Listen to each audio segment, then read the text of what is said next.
આજે ખેડૂત નેતા રાજુભાઈ કરપડાનું મને વોટ્સઅપ પર રાજીનામું મળ્યું છે.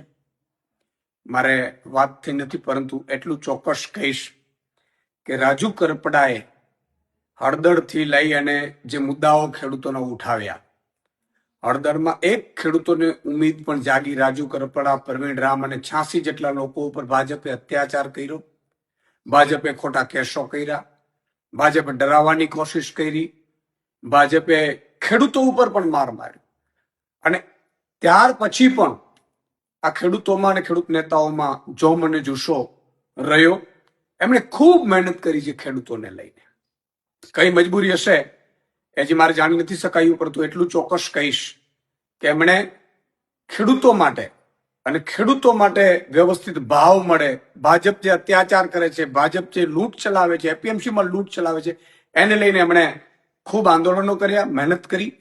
અને એટલે ખેડૂતો અને આમ આદમી પાર્ટી હંમેશા રાજુભાઈને ખૂબ સમર્થન પણ રહ્યું, ખેડૂતોનું પણ સમર્થન રહ્યું. અને આમ આદમી પાર્ટીએ પણ તમે જોયું હશે કે હળદર કાંડ પછી ભગવત માનજી અને અરવિંદ કેજરીવાલ સાહેબ સુદામડામાં સભા કરી. ખેડૂતો લગભગ 50,000થી વધુ ખેડૂતો એકઠા થયા. ભાજપ એટલું ડરી ગયું હળદર કાંડ પછી અને સુદામડામાં સભા થઈ, એટલે 10,000 કરોડનું પેકેજ આમ આદમી પાર્ટીના લડવૈયા યોદ્ધાઓના કારણે મળ્યું. પ્રવીણ રામ હોય, રમેશ મેરો, તમામ લોકો. અને એનાથી પણ આગળ જતા આમ આદમી પાર્ટીએ તમામ જિલ્લાઓ, મતલબ ઝોનમાં 7 થી 9 ઝોન અમે લગભગ કિસાન મહાપંચાયતો કરી, જેમાં પણ ખેડૂતો ખૂબ ઉપસ્થિત રહ્યા, ખેડૂતો ખૂબ સમર્થન કર્યું. અને આ નેતાઓ અને ખેડૂતોના સમર્થનમાં અમે સાઇન કેમ્પેન ચલાવ્યું અને 13,000 ગામોમાં નાની મોટી મિટિંગો કરી,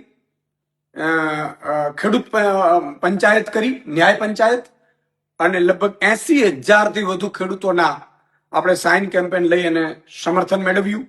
અને એ અમારું ડેલિગેશન એ ત્યાં ગયું, મુખ્યમંત્રીશ્રીને માનનીયને મળ્યા.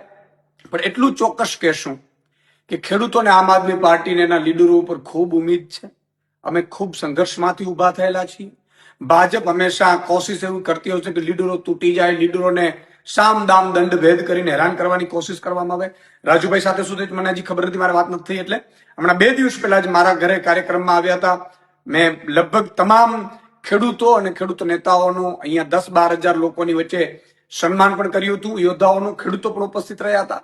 અને ખેડૂતોને પણ ખૂબ મોટી ઉમ્મીદ છે આમ આદમી પાર્ટીને, એના નેતાઓ ઉપર, એના સંઘર્ષ ઉપર. એટલે કોઈ મજબૂરી રહી ખબર નથી, પરંતુ ભાજપ હંમેશા કોશિશ આવું કરતું રહ્યું છે. તમે જો આ પહેલા પણ કેટલાય નેતાઓ જોઈન્ટ થયા, પણ ભાજપ કોઈ ના કોઈ રીતે એને તોડવાની કોશિશ કરે, એને ડેમેજ કરવાની કોશિશ કરે, એને હેરાન કરવાની કોશિશ કરે. જેલમાં પણ અત્યાચાર આ ખેડૂત નેતાઓ ઉપર કરવાનું ભાજપ ચૂક્યું નહોતું. મેં જે રીતે જેલમાંથી આવ્યા પછી બધા જે આગેવાનો મળ્યા છે, ખૂબ અત્યાચાર કર્યા છે. યાર, એ લોકોનો વાંક શું હતું? અને હજી પણ કેસોના દબાણો, આન તેન. એટલે મને લાગે છે કે ભાજપ છે એ કોશિશો આવી કરતી રહેશે, પરંતુ આમ આદમી પાર્ટીને એનો એક એક નેતા અને એક એક સંઘર્ષશીલ ખેડૂત એ હંમેશા પોતાના સત્ય માટે લડતો રહેશે. રાજુભાઈ સાથે મારી વાત થઈ નથી, પરંતુ એટલું ચોક્કસ કહીશ કે મજબૂત નેતા છે, ખૂબ મહેનત કરી છે, સંઘર્ષ કર્યો છે અને લોકો માટે લડ્યા છે.